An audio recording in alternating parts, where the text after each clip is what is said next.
最近好忙啊，二姐说找个时间出去春游。鸡腿腌咸了。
拍下来了，拍下来了，好爽呀！给钱。我也想拍上了是吧？哎呀，没事，可以吃今天才烤的。同学留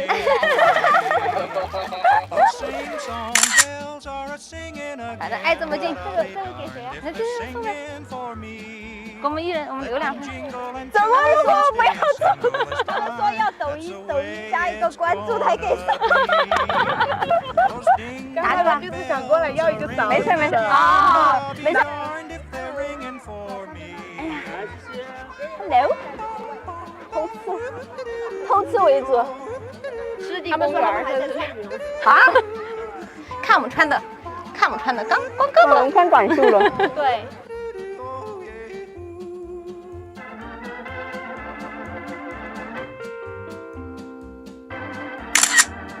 这个好用，这个好看。你们不是很好奇听这人长啥样？这个长得可乖了，告诉你们。周末愉快！下次烤烧烤给他们再做一场，下次我们在外面烤烧烤再给你们做一场。大家好，我是考拉姐姐。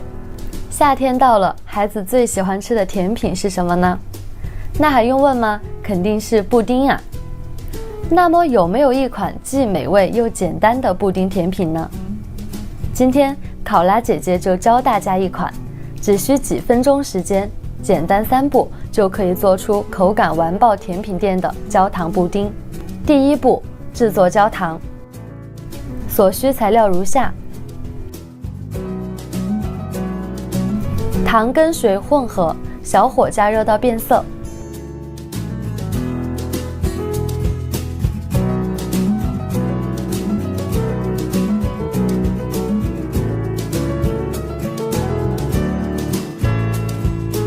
倒入开水拌匀后，倒入模具。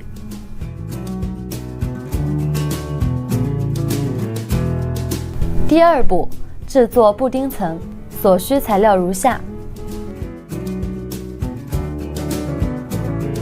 鸡蛋跟蛋黄、细砂糖一起搅拌至糖融化，牛奶加热到温热状，倒入蛋液中。将布丁液过筛，倒入模具。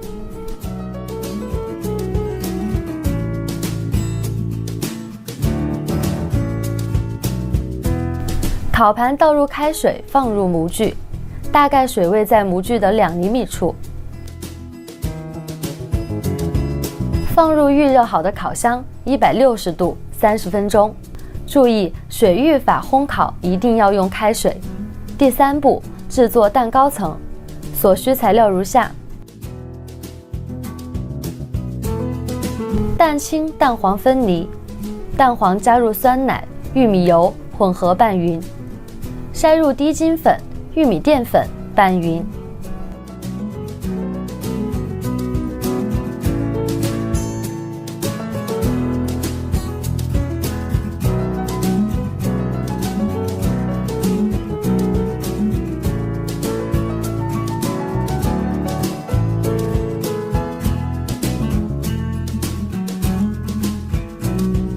细砂糖分3次加入到打发的蛋清中，直到打发到大弯钩。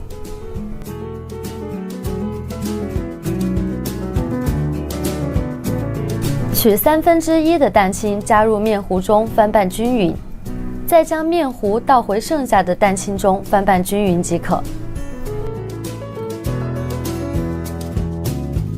将面糊装入裱花袋，挤入模具。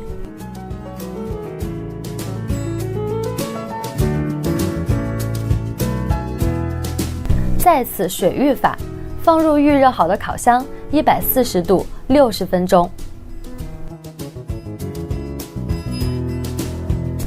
第4步，脱模。烤好的蛋糕趁热倒扣在盘子上即可，冷藏后食用，口感爆棚。西西妹儿，我看到倩妹儿在做这个3色堇的印花饼干，好好看，我也要。你要啥？看看多好看！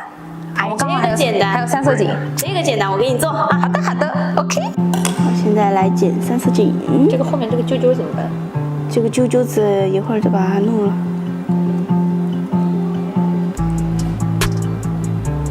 泡一下淡盐水。对，消个毒，一会儿好用。这个好像3色堇，挺好看的。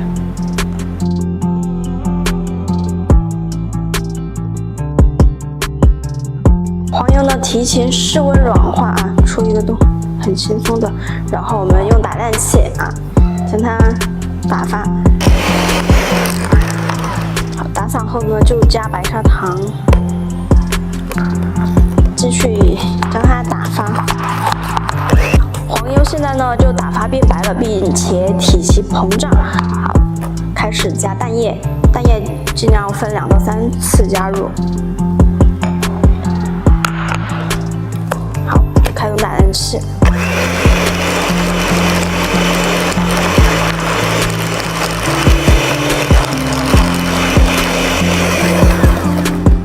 好，现在加下一次蛋液。好，每混合好1次蛋液才能去加下一次。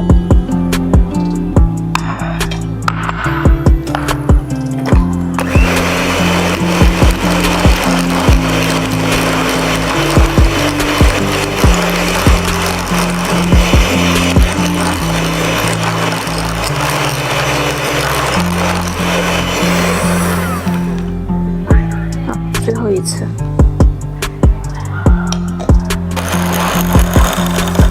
现在呢，蛋液全部都被黄油吸收好了啊。接着我们就筛粉，好，杏仁粉、低筋面粉啊。粉筛好后呢，就用刮刀切拌。好，还可以配合着压拌的一个手法，将它们混合成团。面团呢基本成团了，就取出保鲜膜，然后将它包裹成团。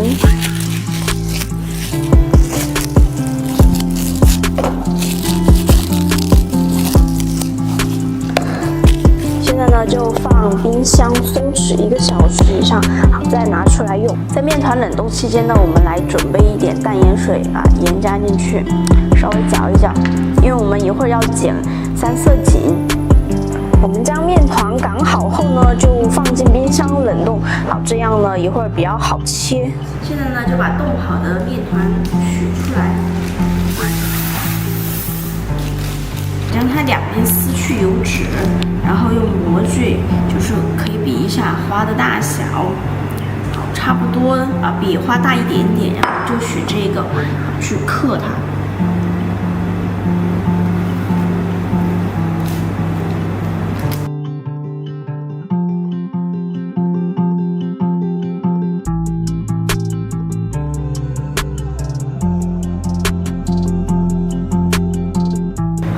将我们的3色堇，好，过一下冷水，然后就将它放在上面。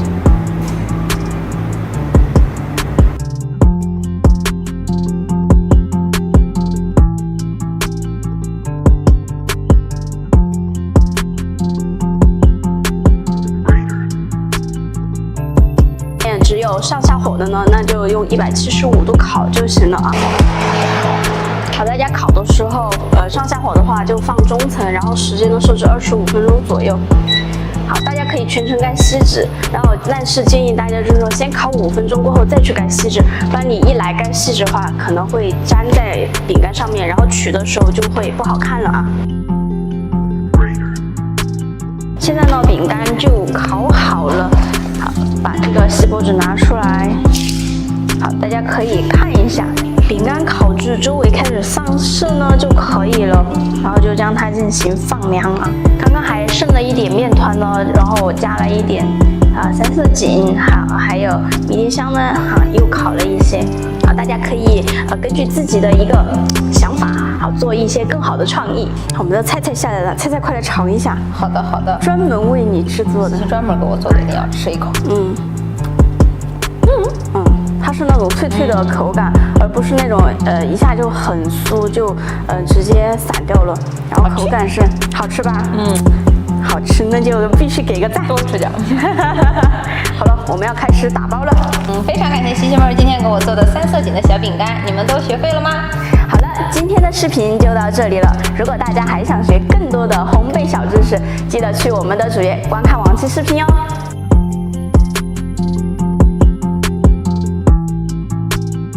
今天给大家带来一款巧克力熔岩蛋糕，轻轻拨开就有流心爆出，好看又好吃，学会了做给家人朋友，倍儿有面子。材料很简单，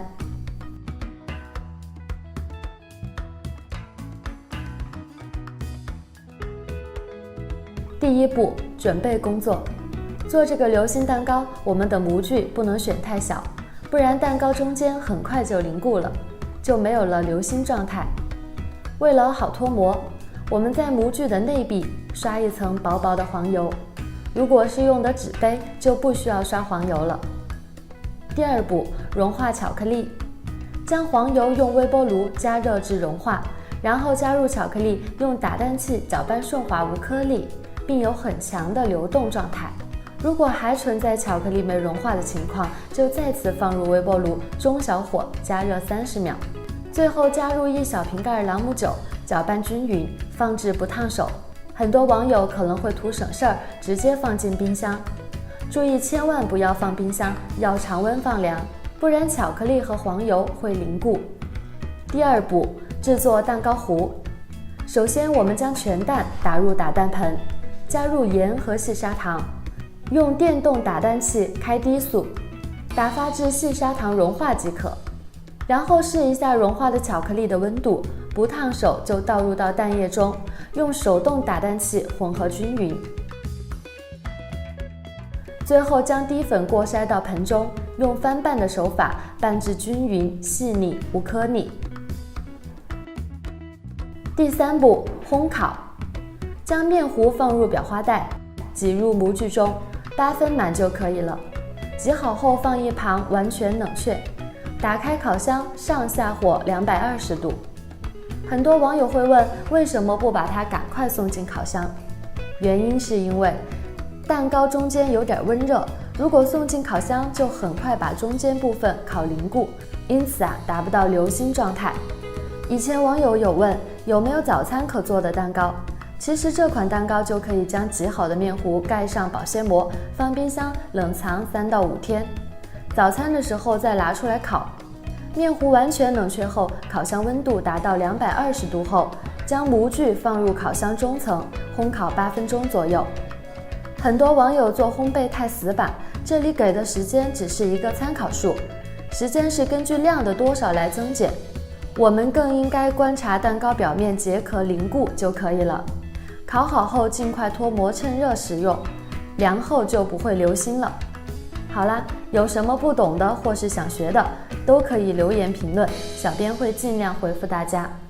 很久没有教大家做面包了啊！今天教大家做一款无蛋无油，并且无需手套膜的法式芥末籽香肠面包，好吃而且又简单，你也赶紧来做一做吧。首先我们来打面团，在打面团之前给大家讲一下，它的一个原材料是非常的简单，有一点点像法棍。好，但是呢，它打面的时候并不需要打出手套膜，所以说在这一点，大家如果是手揉的话，是完全可以的。把它加进去，高筋面粉。好，低粉是为了减轻它的筋度，糖、酵母，酵母和盐就不要放在一起。最后是水，那水呢，大家可以留一点。好，每一个面粉的吸水量是不一样的。接着呢，就打面，不需要打出手套膜，只需要6到7成筋就可以了。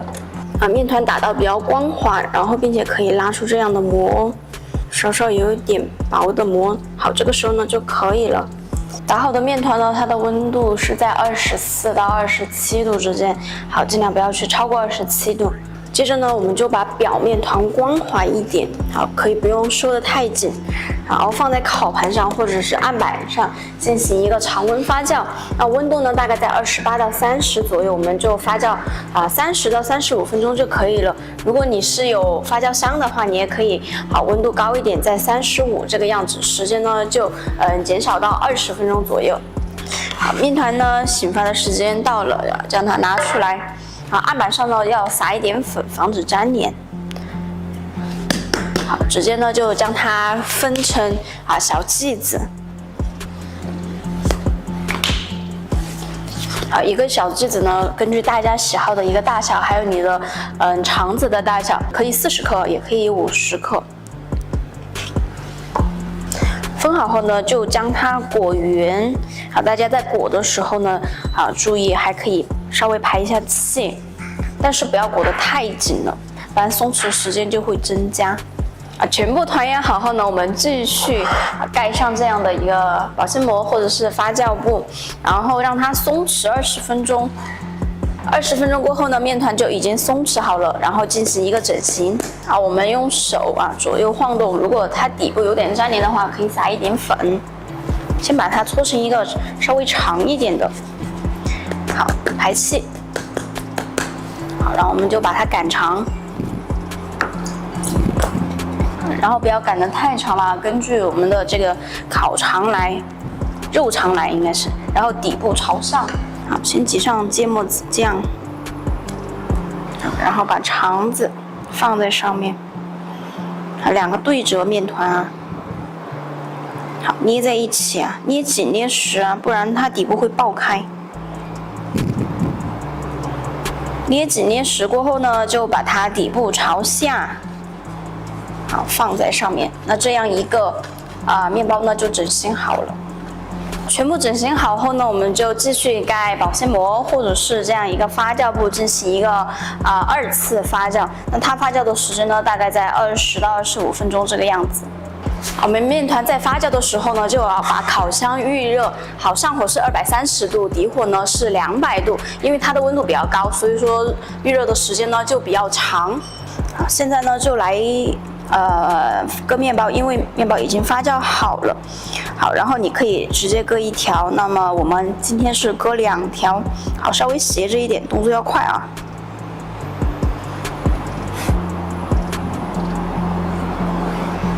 好，现在呢烤箱已经预热好了，然后我们就把它放进去。然后这个时候呢，我们可以喷水。好，不能喷水的朋友们呢，可以拿一个这种碗装一点这种石子，好，直接把水加进去，大家一定要小心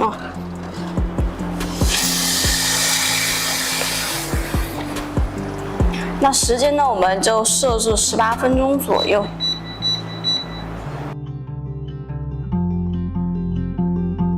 好，现在呢，我的面包就已经烤好了，好，出来稍微摔2下，好，就将它放凉。面包就差不多放凉了，然后把这一个长得像嘴唇一样的把它切了。它表面是一个比较酥脆的。好，然后呢，里面又有芥末籽酱，然后还有肉肠结合起来吃起来非常的好吃。这款面包呢，它的一个保存方法就是将它密封保存起来，放常温2天左右。好，如果你要长时间的话，建议就放冷冻5天左右，这个样子。吃的时候呢，用微波炉稍微叮一下，凉了再吃，口感也是一样的好。好了，今天的视频呢就到这里了。如果大家还想学更多的烘焙产品，记得去我的主页观看往期视频哦。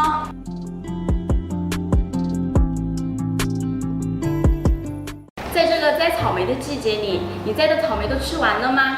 如果没有吃完的话，不妨拿来做草莓果酱吧，放在冰箱里就可以不用买外面含有添加剂的草莓果酱了。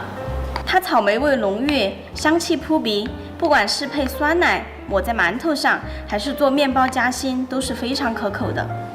首先，我们来处理一下装草莓果酱的容器。我们有2个方法，第一个方法是我们将杯子洗净，然后倒扣在烤盘上，放在烤箱里面用100度将里面的水分蒸发，然后就可以了。第二个方法是直接用开水把它煮至稍微干净，然后里面得到杀菌的作用，然后就可以了。接下来我们来处理草莓。草莓处理的方法就是泡盐水，大概5分钟这个样子，然后我们洗净后将它的蒂去掉。接下来我们来切成颗粒状。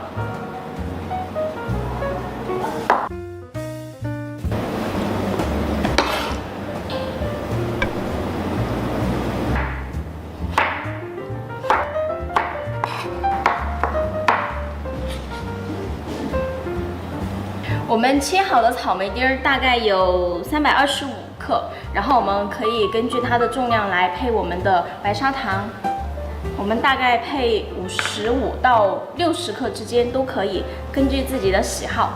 我们将草莓倒进锅中，然后我们将白砂糖加进去，然后里面呢我们要加一点柠檬汁。它为的是一个是调味，然后还有一个就是防氧化。然后呢，我们开小火，我们开始慢慢的翻炒，然后糖慢慢的化，然后慢慢的它就变得非常的浓稠，看着像。哇，好香呀！如果网友们不喜欢有这种颗粒感的，也可以将草莓打成泥，也是一样的。我们熬至提起刮刀，我们的果酱能够挂在刮刀上，然后划一横，然后有明显的纹路的时候，然后我们就可以把它盛出来了。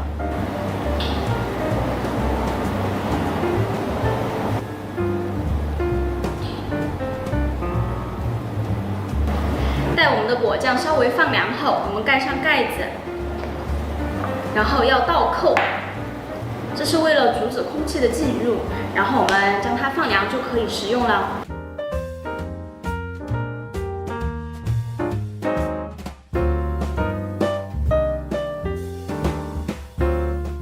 很多朋友不会用除湿机来打蛋白霜，一打一个废。那今天呢，就教大家如何用除湿机打蛋白霜。今天呢，这个量比较多，是9个蛋白，然后白砂糖呢大概在160克这个样子。用除湿机打呢就不需要分次去加了，然后直接一次性加入，因为它的功率是比较大的，所以说不用分次啊。现在很多朋友可能会出现一个问题，就说没有这么多量的怎么办？那很简单，我们就把这个缸子，就是打面缸，稍微这样抬起来一点点。你们就不能把这个头啊，看到没有，贴合的这个位置卡得很死，不然的话这样也伤害机器，也伤害面缸。好，如果量少，你可以开动它，然后稍稍我们叫的抬缸，就这样稍微抬起来，它就能够把底部给打到。大家可以听它的这个声音。好，这个就叫抬缸。好，如果量多的话，一定要把它扣死。好，我们同样先是开一个中档的位置。好像中档的位置为什么要开到中档，而不是直接开高档呢？是因为我们先要把白砂糖给它打融化掉。如果白砂糖还在里面，好，你又开高速，本来量又很少，2下就打到你要的一个状态，但是白砂糖还没有融化，那就不行。好，好，所以说先开中档把它白糖打融化，然后再去开高档去打发它。好像有的面缸它的贴合性不好，那比如说在我们刚刚打的时候呢，你可以稍微将它这样抬起来，抬一点点，就是将底部的一个糖或者是没有打到的蛋白继续把它稍微打发。那打到现在这个位置啊，大家可以看一下，就是它有点像糖霜的那个感觉，就是它已经全部都已经打发起来了，没有液体的存在了。好，然后我们继续开高档。好，建议大家中途不要停，我只是给大家去演示它。好，现在呢蛋白比较细腻，然后呢就给大家看一下，就是它旁边已经开始，就是我们像刚刚这样搅打的时候，已经开始出现纹路了。好，这个样子呢，就大概在5分发，就很软很软，基本上我们做蛋糕是用不到的啊。这个5分发，看很软。好，但是呢，它是有这个纹路的，看。好，现在我们拿上去继续搅打。大家在搅打的时候尽量不要去停，但是我一会儿会给大家说它的一个状态。好，现在呢比刚刚更加的细腻了，然后现在给大家提起来看一下。好，这个时候就非常非常的软，大概是6分发这个样子。你看它的一个弯头，并不是像那个鸡尾状，好，它已经垂直下来了啊。基本上你看这个好，但是它是很有那个弹性的哈。然后也可以看一下这个盆底，它已经弯下去了，都没有一个弯钩。好，现在呢就继续搅打。好，这个6分发也用的比较少，用的比较多的就是7分、8分、9分了啊。好，继续搅打。好，现在呢，旁边的纹路非常的深了啊，基本上你眼睛是可以看得见的，而且它在搅的过程当中一直会出现这一个明显的纹路。好，那么我们就看一下啊，看它是有一个弯钩，并且这个前面这个勾勾很少。好，并且可以看一下底部，它也是一个弯钩垂直下去的。好，但是比刚刚呢，就是稍微会好一点，看。这个尖角部分，它会就是稍稍没有刚刚那么长。好，这个时候呢就7分发。好，而且呢就是它比较细腻，有光泽的啊，细腻有光泽。好，这个时候呢再继续打。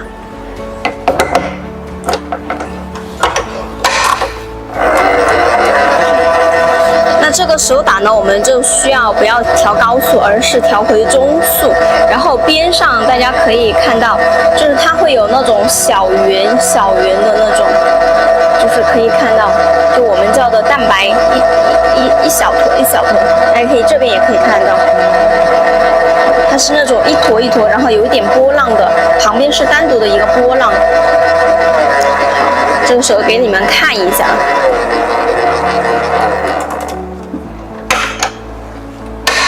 这个时候呢，就应该差不多8分发这个样子。好，看到没有？8分发就是它的这个尖部，它会更小，但是它没有垂得很厉害。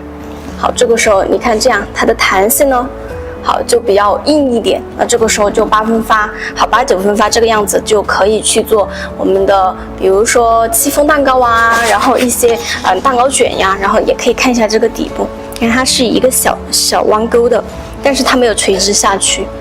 好，这个时候呢，这个蛋白就差不多了。我们如果你想再硬一点，你就低速稍微将它把多余的大气泡搅打一下就可以了。现在呢，差不多就9分发这个样子，它就比较硬了。好，9分发、10分发大家用的很少啊，大家也可以看一下下面，就建议大家不要打到10分，因为9分就可以了。因为10分的话太老，它就容易就是和面糊混合不均匀，它会成一坨一坨的状态。好，这个时候呢就可以了。好了，今天的视频呢就到这里了。大家学会用厨师机打蛋白了吗？好，如果大家还有什么问题的话，请在我的评论区里留言哟。拜拜。端午节快要到来了，那很多粉丝叫二姐教你们包粽子，但是呢我也不会，那只能现学现卖了。好，我们需要准备这些材料，一个是绳子，好，还有一根筷子。好，那个蛋黄呢就是大家随意了，因为很多喜欢吃白粽子的。然后还有糯米，那糯米大家一定要注意一下，就是我们要提前2个小时以上啊，将它泡制一下。好，还有个呢就是最重要的这个叶子了，那叶子呢尽量泡一泡，一会儿它的一个软性就比较好。好，现在呢就开始来包。首先呢就拿2片叶子，就是大小差不多的啊，然后把它叠在一起。那我们的这个角和这个头呢，可以把它剪一下，哎，可以要也可以不要。那我不是特别喜欢，我觉得它硌手，哎，嫌弃被我。好，然后呢，我们把它从1/2这个地方分一下，然后但是要从1/2往下一点点，然后去做一个折角，就下来一点点去做折角。然后好，折角折完了过后，我们要在这一个位置呢，就是再折一下，因为为了防止我们的这个米把它露出来了，所以说要在这里就是折一下，然后再折一下。如果你直接这样折的话，一不小心你看中间就会有一个口，折一下，然后再折一下，就防止它露出去了啊，看就不会有漏的洞。好，接下来就开始包。好，包的时候呢，筷子拿来就是为了让这个底部的尖，好让它塞满，小心点啊，不要戳一个洞出来，不然的话那个米就跑出去了。好，将它塞满。好，装满了过后呢，这一步很重要，我研究了很久，因为它老是会掉出来。然后这样往里包。好，包的时候这个角，好这样往里收，有一个折角才对，因为有一个折角它才不会跑出来。好，左边一个折角，那右边这里你看它是有缝的，那也会要这样折角，然后再把它翻下去。你看。把它弄进去，然后翻下来，好，翻下来啊，这个样子就可以了。好，那个肩部呢，就将它这样叠一下。好，这就是一个4角粽。好，环过去，就拿我们的棉线将它缠起来。好，缠的时候大家一定要注意啊，不要漏了。之前老是漏，研究了一下，我没缠对。好，就在这2个角的中间去缠就行了，它只要不漏就可以了，就包好了。好，这个位置大家可以把它理一理，不要让它往下掉。好，4角粽，1个角、2个角、3个角、4个角，好，就已经包好了，是不是还可以呀？再教大家另外一种包法，同样还是选择差不多的2片叶子，然后将它叠起来。那2头呢，都是剪了的，然后叠起来的时候2头留少部分，大概在1/4，好，或者是你也可以再多叠一点，如果你的叶子大的话，就留1/5这个样子就可以了啊。然后我们就留1/4，然后从中间这一个位置将它对折，不是这样斜角折，然后把它这样放在上面，看继续转下面啊。然后好，这个位置呢就一直转，看一直转到2片叶子差不多肩部重合的时候，最后呢我就加米，还是跟刚刚的是一样的，加米。米呢全部就塞完了，大家就是要注意一下我们的这个水。好，你可以把它稍微沥干，好，不沥干也没有关系，因为它会从底部自己把水滴落下来。将左右2边啊，为了防止它跑出去呢，就把它往中间折。好，折完了过后呢，就是这个地方就将它折下来。然后这里有个肩部啊，然后将它这样，还是像刚刚那样折一下。你看这里刚刚就泡水泡少了，它就会断掉，不过也没关系。好，这里啊就是一个尖角，看到没有？然后就赶紧的把它就是捆上，不然的话一会儿它就会松掉。好，这样一个煎饺的4秒钟就已经包好了。好，现学现卖啊，大家肯定包得比我好，也不要喷我了啊，我只是给有需要的人拍的。所有的粽子呢就已经包好了啊。好，其中一个呢是包了蛋黄的，大家可以猜一猜是哪一个呢？曾经听到有人说煮这个粽子要36个小时，不知道是谁出来绝对把它打死。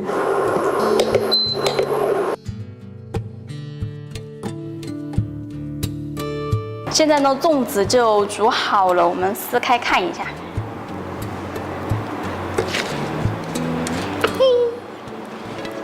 现在呢，切一个，这个是有蛋黄的，看，好看吧？通过这个视频呢，大家都学会了包粽子了吗？好了，今天的视频就到这里了，祝大家端午节快乐，拜拜。